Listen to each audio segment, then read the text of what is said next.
Assalamu alaikum students.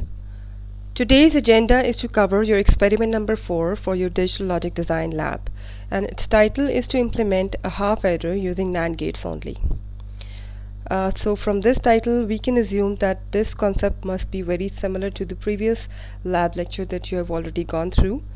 But however, this time we have received a typical design problem, and we will see that what steps we must follow to design this half adder in particular. However, this is a very easy experiment to perform, but there is some theoretical concept involved in this. So obviously the components you will be requiring are very similar to the previous lab. That is, we only need a NAND gates IC 7400 and a virtual breadboard, of course. Now, what is a half adder? It is a type of a combinational circuit that is reserved for digital system, and a combinational circuit that basically consists of a lot of several types of logic gates whose inputs at any time are determined from the present combination of inputs.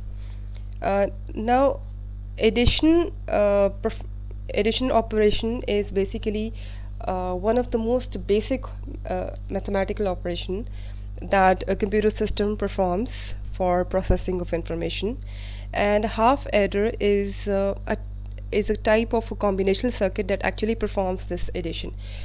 It is called half adder for a particular reason, because it doesn't it is a smaller version of a full adder. And why it is a smaller version? Because it adds only 2 bits. A full adder is the one that actually performs addition of more than 2 bits. Now, from this definition, we can observe that if we have a set of 2 inputs for a half adder, there must be 2 sets of outputs as well. One of them output one of the outputs is obviously called the sum bit, and the other output is called the carry bit, because in concept we already know that in the summation process we have a summation as well as a carry operation that is produced at the output side. Now the inputs are augend and addend. We actually represent, or we give the terms these terms as augend and addend to determine both of the inputs. Augend basically वो input है जिसके अंदर हमने कुछ ना कुछ addition perform करनी है, और एडेंड वो इनपुट है जो कि उस ऑगेंड के अंदर ऐड हो रहा है. सिमिलरली सब्ट्रैक्शन के अंदर हम 2 टर्मिनोलॉजीज़ यूज़ करते हैं. One of them is the subtrahend, जिसमें से हम कुछ सब्ट्रैक्ट कर रहे हैं, and the other one is the minuend, जो कि हम एक्चुअली उसमें से सब्ट्रैक्ट कर रहे हैं सब्ट्राहैंड में से. सिमिलरली हमने जब एक दफ़ा ट्रुथ टेबल डिज़ाइन कर लिया according to our theoretical concept, after that the next step will be that we draw its truth table, and truth table को देखते हुए हम सर्किट डिज़ाइन करते हैं. तो हम पहले डिज़ाइन प्रोसेस को कंप्लीट कर लेते हैं, and after that we move on to the implementation part. First things first, half adder का सबसे पहले तो हम कॉम्बिनेशन सर्किट्स के हम स्टेप्स जो है वो डिफाइन कर लेते हैं. The first step is designing a truth table,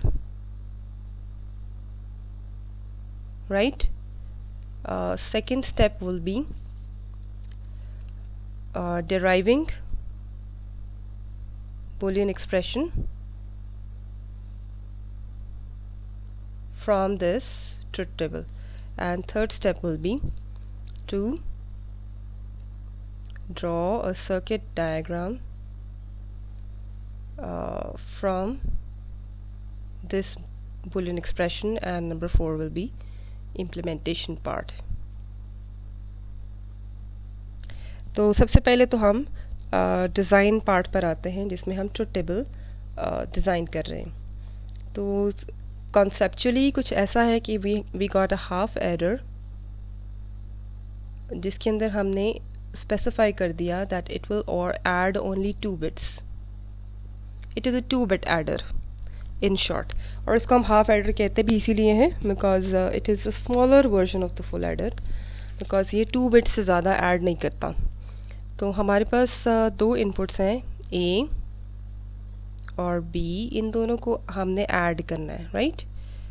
and we got two outputs conceptually. One of the outputs is sum and the other one is carry. And inputs हैं, these are the inputs. तो inputs के possible combinations, obviously 2 inputs हैं तो 4 ही possible combinations होंगे. 2 raised to power 2 is equal to 4. 0 0 0 1 1 0 and 1 1, right. अब हम देखते हैं कि आउटपुट्स जो हैं इन कॉम्बिनेशन के अकॉर्डिंग क्या होनी चाहिए, क्योंकि कॉन्सेप्चुअली हमारा ऐसा है कि A is being added with B, right. हम एक्चुअली ए और बी को आपस में ऐड कर रहे हैं and we are getting sum and carry as outputs.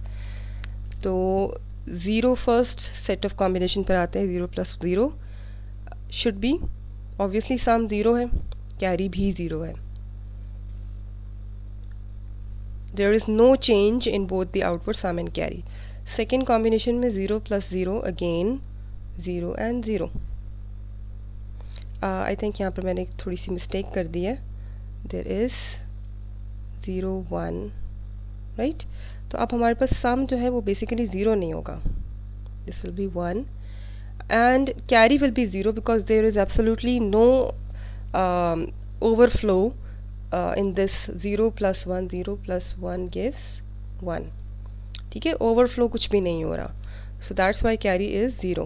The third is 1 + 0 1 + 0 gives again 1, so this is 1 and carry is 0. and last में है 1 + 1. इसमें थोड़ी सी चीज़ डिफरेंट हो जाती है. 1 + 1 gives this is actually 1 + 1 जो है इसको डेसिमल में अगर हम रिप्रेजेंट करेंगे तो दिस गिव्स 2, बट इसको अगर हमने बाइनरी में रिप्रेजेंट करना है तो दिस गिव्स 1 0, राइट. तो इसका मतलब क्या हुआ कि हमारे पास समहाउ आंसर ऐसा आ रहा है which is in 2 bits form. तो इसका मतलब क्या हुआ कि आपका सम जो है वो तो 0 है. This is your sum part and this is second जो आपकी ओवरफ्लो टर्म है, दैट इज़ योर कैरी. तो कैरी हैज़ बिकम 1, राइट. तो अब हमें इसको देखते हुए सेकंड स्टेप पर आना है. Second step is to derive. ये हमने ट्रुथ टेबल डिज़ाइन कर लिया and second step is to derive the Boolean expression.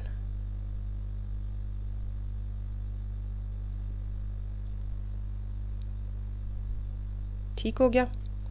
अब इस बूलियन एक्सप्रेशन के अकॉर्डिंग हमारे पास दो आउटपुट्स हैं.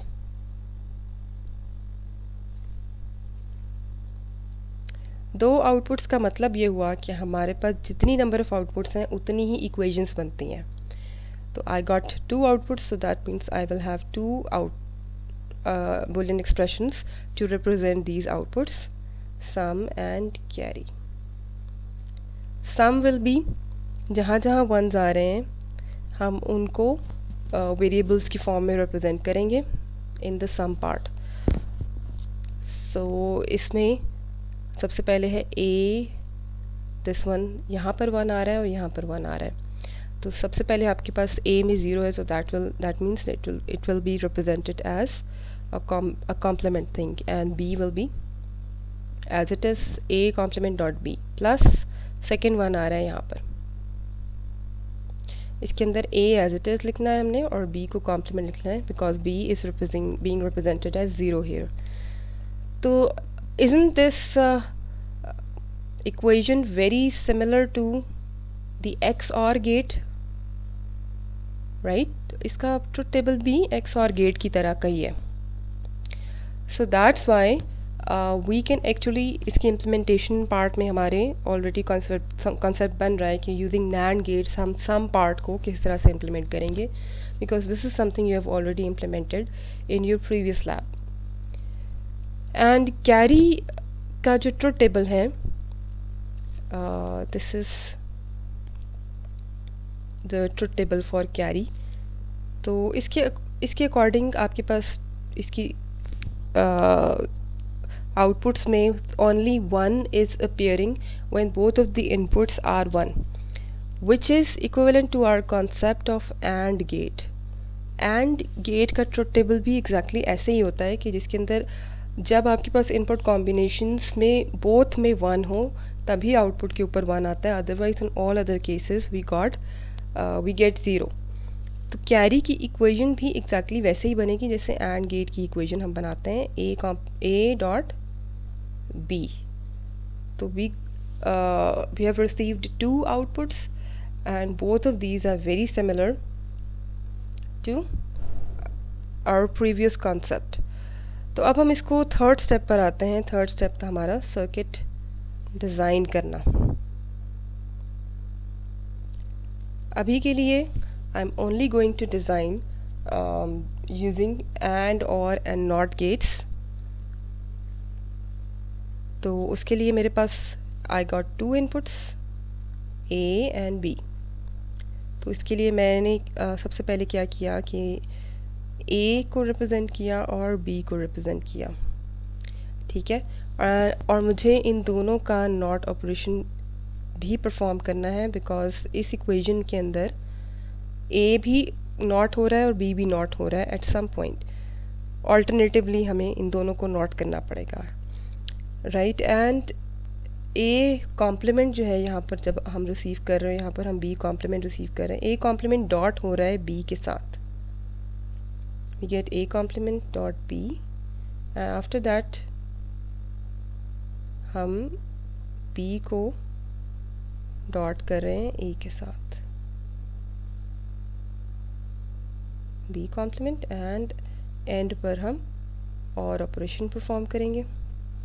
तो आपके पास ये आ जाएगा सम.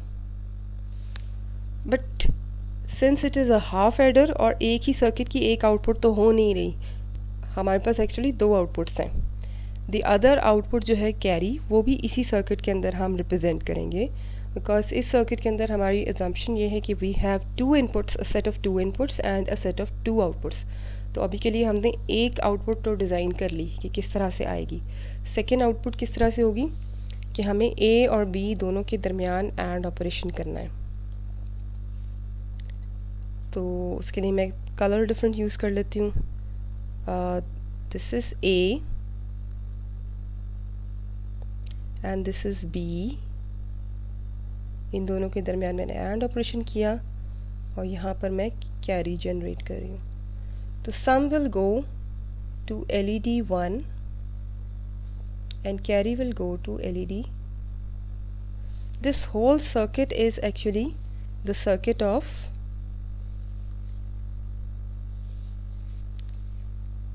Half adder, right. अगर आप सिर्फ अपर पार्ट को इम्प्लीमेंट करते हैं तो that does not represent a half adder. वो सिर्फ उसके सम पार्ट को रिप्रेजेंट कर रहा है, कैरी को नहीं कर रहा. तो दैट मीन्स कि हमें इन दोनों इक्वेशंस को एक ही सर्किट के अंदर इम्प्लीमेंट करना है. That is the most essential part. Now I already assume that आपको यूजिंग NAND गेट्स इम्प्लीमेंट करने में कोई इशू नहीं होना चाहिए क्योंकि आपको सम पार्ट में ऑलरेडी इम्प्लीमेंट करवा चुकी हूँ इन योर प्रीवियस लैब. सिर्फ उसके अंदर इनकॉर्पोरेट आपने फर्दर क्या करना है, कैरी पार्ट.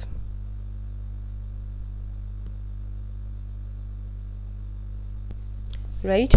तो जब आप ये पूरा circuit using NAND gates complete कर लेंगे तो आपने उसको इम्प्लीमेंट करना है ऑन मल्टीसिम.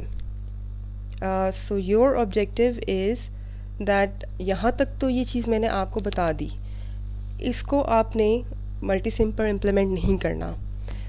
जो आपका एंड और एंड नॉट गेट्स के साथ जो सर्किट डिज़ाइन हुआ है इसको आपने सिर्फ बना लेना है, but you don't need to implement it on Multisim. Multisim पर आपने यूजिंग NAND गेट्स इसी सर्किट को इम्प्लीमेंट करना है एंड उसको आपने मल्टीसिम के ऊपर भी लेकर जाना है. And it will have 2 outputs. One of the output will be sum and the other output will be carry. एंड जब आपने वो दोनों इक्वेशंस इम्प्लीमेंट कर ली then you have to verify it using your truth table. तो दोबारा हम इसको देखते हैं. दैट आपकी टास्क यहाँ पर डिज़ाइनिंग का पहला पार्ट मैंने मेंशन किया हुआ है, this is an empty truth table जिसके अंदर आपने according to your logic of half adder आपने इसके अंदर वैल्यूज़ फिलअप करनी है। नेक्स्ट इज़ आपने इक्वेशंस जो डिराइव की वो आपने यहाँ पर मेंशन करनी है। थर्ड आर आपकी लैब टास्क यहाँ पर मेंशन की हुई है। आपने लॉजिक डायग्राम बनाई of half adder using and और नॉट गेट्स जो कि मैं ऑलरेडी आपको करवा चुकी हूँ। नेक्स्ट आपने हाफ एडर को यूजिंग नैंड गेट्स ड्रॉ करना है एंड उन नैंड उस सर्किट को देखते हुए उस जो आपने ड्रॉ किया उसको देखते हुए आपने उसको मल्टी सिम पर इम्प्लीमेंट करना है एंड मल्टी सिम पर इम्प्लीमेंट करने के बाद the last step will be that you will actually verify your truth table of half adder through the output you have achieved at multisim. So I hope that this lab work is going to be pretty easy for you, and in case of any problems or any questions we will have a live session during this week. So till then you can follow as I've discussed in this lab. Allah Hafiz.